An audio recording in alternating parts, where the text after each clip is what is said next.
Hello friend, आप सब लोग क्वार्की स्टडी चैनल के माध्यम से यूजी से नेट JRF हिंदी विषय की तैयारी करा रहे हैं। आप सब लोग मेरे इस चैनल से जुड़िए और लाभ उठाइए।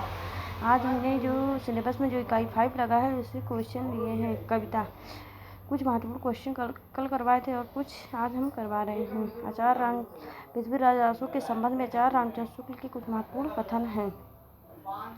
ये हमने अपने हाथों से हस्तलिखित नोट्स, ये मेरा खुद हमने बनाया है, जो आप सभी लोग को प्रोवाइड करा रही हूँ। आप सब लोग अंत तक वीडियो को जरूर देखिएगा, निश्चित रूप से लाभ मिलेगा।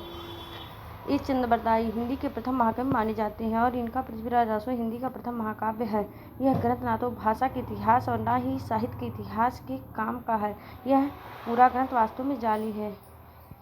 आचार्य शुक्ल ने कहा है पृथ्वीराज रासो के बारे में कि यह ग्रंथ वास्तव में जाली है। भाषा की कसौटी पर यदि ग्रंथ को कसते हैं तो और भी निराश होना पड़ता है, क्योंकि वह बिल्कुल बेठिकाने हैं। उसमें व्याकरण आदि की व्यवस्था नहीं है। दोहा की और कुछ कवित्वों की भाषा तो ठिकाने की है, पर तोटक आदि छोटे छंदों में तो कहीं कहीं अनुस्वारांत शब्दों की ऐसी कुतमानी भरमार है जैसे संस्कृत प्राकृत की नकल की हो। कहीं कहीं तो भाषा आधुनिक सांचे में ढली सी दिखाई पड़ती है। क्रियाएं नए रूपों में भी पाई जाती हैं। पृथ्वीराज रासो में कितने छंद हैं? तो इसमें 68 छंद हैं। 69 समय में सर्ग है। हजारी प्रसाद द्विवेदी ने पृथ्वीराज रासो को सुख सुखी संवाद के रूप में माना है। बच्चन सिंह ने यह एक राजनीतिक महाकाव्य है। दूसरे शब्दों में राजनीतिक महाकाव्यात्मक त्रासदी है। पृथ्वीराज रासो को चंद्रबरदाई के पुत्र जल्हड़ ने पूरा किया था। पृथ्वीराज रासो के किसने पूरा किया था? तो उनके चंद्रबरदाई के पुत्र जल्हड़ ने पूरा किया था। कैमास वध इसका एक महत्वपूर्ण यानी कि सर्ग है। कैमास वध भी पृथ्वीराज रासो का महत्वपूर्ण सर्ग है। इससे कई विद्वानों ने इसे प्रमाणिक माना है, तो किसी ने अप्रमाणिक माना है, तो किसी ने अर्ध प्रमाणिक माना है। प्रमाणिक किसने माना है? श्याम सुंदर दास, मिश्र बंधु, मोहनलाल, विष्णुलाल पांड्या, कर्नल टाड। अप्रमाणिक माना है आचार्य शुक्ल, देवी प्रसाद, कविराज, श्यामल दास, गौरी शंकर, हीराचंद ओझा, बुल्लहर, मुरारी दान। अर्ध प्रमाणिक किसे माना है? मुनिजन विजय, हजारी प्रसाद द्विवेदी, डॉक्टर सुनील कुमार चटर्जी, डॉक्टर दशरथ ओझा।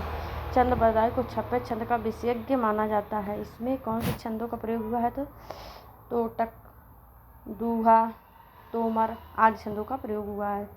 इसे कौन से छंद का विशेषज्ञ माना जाता है? तो इसे 56 छंद का। पृथ्वीराज रासो की भाषा है राजस्थानी मिश्रित अपभ्रंश, जिसे पिंगल कहते हैं। पिंगल भाषा। रेवा तट भी हमारे सिलेबस में लगा हुआ है। चंद्रबरदाई रेवा तट चंद्रबरदाई कृत पृथ्वीराज रासो को 27वां सर्ग है। इस सर्ग में पृथ्वीराज चौहान के रेवा तट नर्मदा के समीप वन में शिकार खेलने जाने तथा वहां शहाबुद्दीन मोहम्मद गौरी से युद्ध का विस्तृत वर्णन है। रेवा तट पर हुए युद्ध में पृथ्वीराज की विजय होती है। फलस्वरूप मोहम्मद गौरी को बंदी बना लिया जाता है। रेवा तट का मुख्य विषय पृथ्वीराज गौरी का युद्ध है। इनका प्रधान रस क्या है? वीर रस है। अमीर खुसरो की पहेलियाँ और मुकरियाँ भी हमारे सिलेबस में लगे हुए हैं। आचार्य शुक्ल के कथन, इसके बारे में आचार्य शुक्ल ने कुछ महत्वपूर्ण कथन हैं। ये फारसी के बहुत अच्छे ग्रंथकार और अपने समय के नामी कवि थे और ये बड़े ही विनोदी, मिलनसार और सहृदयी थे। इसी से जनता की सब बातों में पूरा योग देना चाहते थे। इनकी पहेलियाँ और मुकरियाँ प्रसिद्ध है। इनमें उक्त वैचित्र की प्रधानता थी। यद्यप कुछ रसीले गीत और दोहे भी इन्होंने कहे हैं।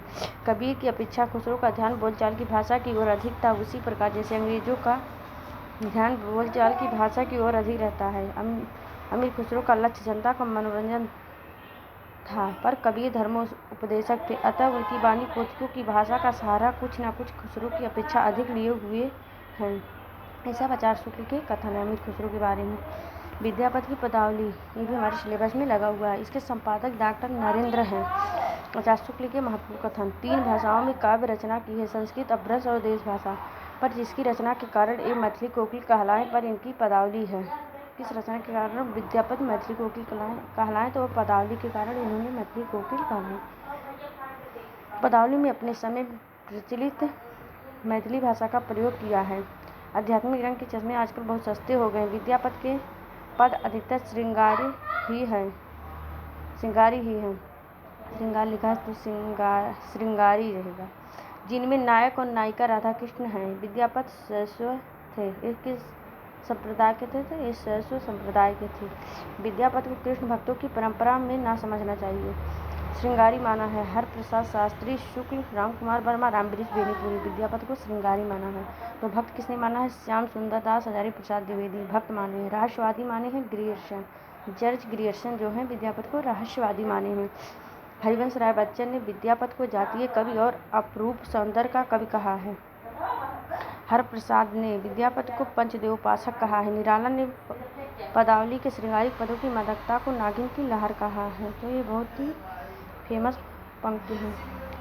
निराला ने क्या कहा? पदावली को श्रृंगारिक पदों की मादकता को नागिन की लहर कहा है। हजारी प्रसाद द्विवेदी ने विद्यापति को श्रृंगार रस के सिद्धवाक कवि कहा है। हजारी प्रसाद द्विवेदी ने। बहुत ही महत्वपूर्ण फैक्ट हमने लिए हैं। आप सभी लोग मेरी इस क्लास को देखिए और लाभ उठाइए। क्लास के अब हम यहीं पे वीडियो को एंड करते हैं। नेक्स्ट वीडियो में फिर मिलते हैं। क्लास के साथ बने रहने के लिए बहुत बहुत धन्यवाद।